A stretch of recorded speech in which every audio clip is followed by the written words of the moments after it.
दोस्तों, आप देख रहे हैं बाबा दर्शन न्यूज। बाबा दर्शन न्यूज से मैं इनामुल्लाह खान। बिहार के सारण लोकसभा के सोनपुर में राजद के एक शिष्टमंडल ने उस व्यक्ति से मुलाकात की जिसको विगत दिनों स्विफ्ट डिजायर के साथ गायब कर दिया गया है। उन लोगों ने आरोप लगाया कि वहां के एसपी और डीएम ने कोई संज्ञान नहीं लिया और वहां के जीते हुए सांसद राजीव प्रताप रूडी पर सीधा हमला किया और कहा कि वो उनका झंडा धोता था वो व्यक्ति, लेकिन इन लोग पूछने तक नहीं आए। उन्होंने काफ़ी और भी बातें कही जो सुनने योग्य है। उनका कहना था कि हम लोग लालू प्रसाद यादव के सिपाही हैं और हम लोग लगातार हर जो लोग के ऊपर जुल्म होता है, अत्याचार होता है, हम लोग चाहते हैं कि उनका सहयोग करें, उनकी मदद करें।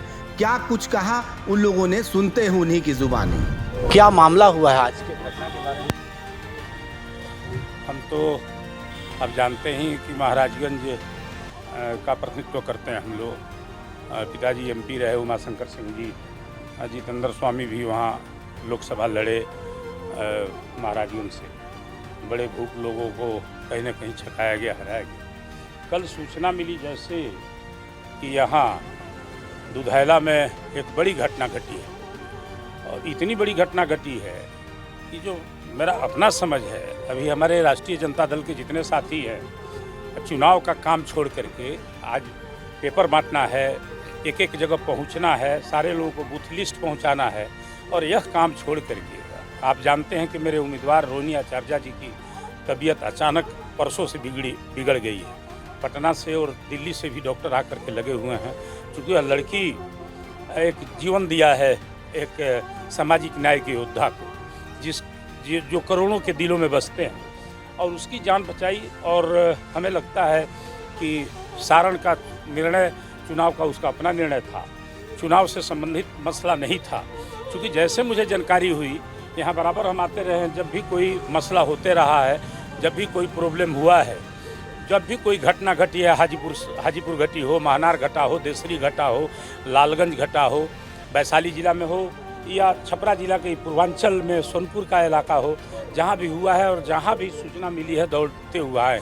कल जैसे सूचना मिली कि दुधैला में एक बड़ी घटना घट गई है तो मैंने सूचना दिया। हमें लगा कि हमारी बात तेज प्रताप जी से हुई, उन्हें भी आना था, लेकिन रोहिणी आचार्य के विवेश से आप जानते हैं कि 3 दिन से वो कहीं घूम नहीं रही हैं और लालू जी ऐसी परिस्थिति में भी कहीं ना कहीं छोड़ करके और उसके पति को लेकर के कहीं ना कहीं जा रहे हैं। तो यह जो घटना घटी है राजा की, हमें लगता है कि कोई बड़ा गिरोह जो सुनियोजित ढंग से घटना किया, किसी से दुश्मनी रहती तो केवल हत्या करता और हत्या करके और वो अपने काम में लगता, वो चला जाता।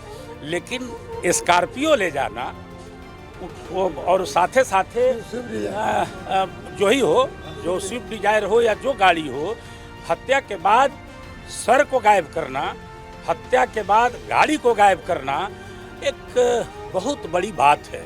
यह छोटा कोई गिरोह नहीं कर सकता है और अभी तक प्रशासन सुस्त है और सोया हुआ है। हमें नहीं लगता है कि इस परिवार को अभी तक इसका आँख का आंसू कहीं कोई पूछने आया है या सूख सके। हम निश्चित रूप से कल परसों 20 तारीख को चुनाव है, सोमवार को। सोमवार के बाद इसके पहले भी जो घटनाएं घटी हैं वो किसी दल से लोग बिलोंग करते हैं, यहाँ वो भाजपा से बिलोंग करते हो या राजद से बिलोंग करते हों, जब भी जिसका प्रॉब्लम हुआ है, कोई हत्या हुई है, कोई घटना घटी है, कभी किसी की लड़की उठ गई है, उसमें हमने सीरियसली एक्शंस लिया है और एक दिन में एफआईआर हुआ है और एक सप्ताह के अंदर में एक्शन हुआ है।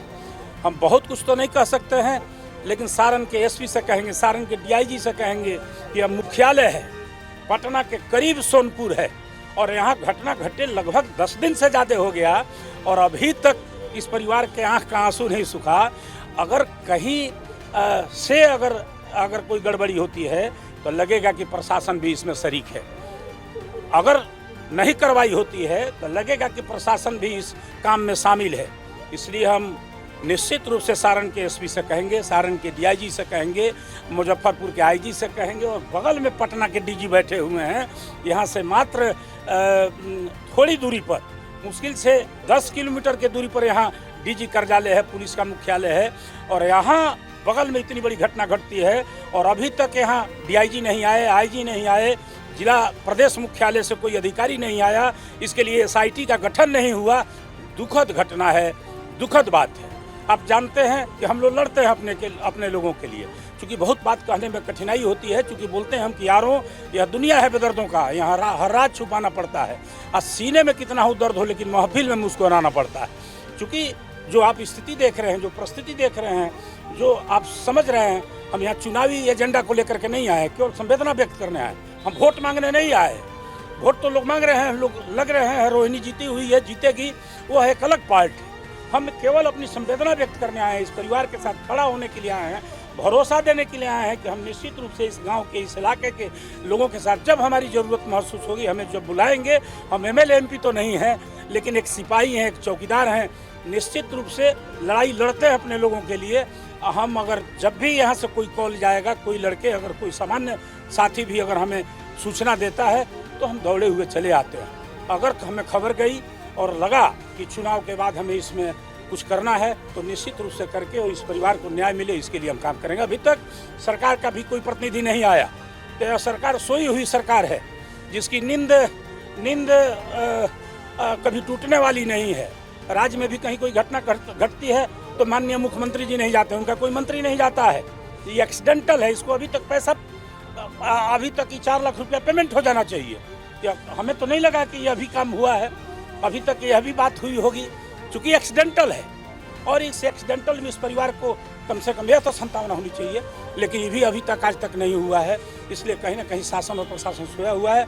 हम देखिए, जो संभव होगा, जो लगेगा कि हमें लगता है कि चुनाव के बाद कुछ ना कुछ इसका रिजल्ट आएगा, फिर आपसे मुलाकात होगी, फिर भेंट होगी। इस परिवार के प्रति राजा जैसा नौजवान लड़का गया है और जिस दल का उपाध्यक्ष था, उनकी दशा आप देख ही रहे होंगे, जिनकी सरकार है, और उन्हीं का दल का झंडा ढो रहा था। देख लीजिए क्या हुआ है, क्या मिला है इस परिवार को।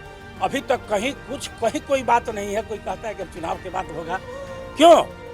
चुनाव के बाद अभी आरा में घटना घटी थी और हम गए, एक लड़की के साथ रेप हुआ था, 2 महीना में ट्रायल करा करके, और उसको टिल द डेथ आजीवन कारावास हुआ, और उसमें टिल द डेथ ऑर्डर लिखा कोर्ट ने।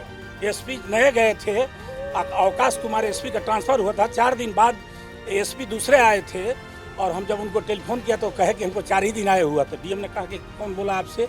हम जो एसपी बोल रहे हैं। तो लिया, तो कहा कि आपने, उन्होंने कहा कि शर्म की बात है कि आप कह रहे हैं कि हमको मात्र 4 दिन आए हुआ। एसपी का 4 सेकंड काफ़ी है, 4 मिनट काफ़ी है, और आप 4 दिन की बात बोल रहे हैं। काफ़ी डीएम फजियत किया, बेइज्जत किया, और उसमें कई प्रक्रियाएं हैं जिसमें परिवार को मदद किया जा सकता है। जुडिशियरी की भी अलग कमेटी है, उससे भी 7 लाख 8 लाख रुपया मिल जाता है उसके लिए, अगर कानूनन प्रयास किया जाए, ढंग का अगर जानकारी हो तो इसलिए हमें लगता है कि इस परिवार को न्याय मिले।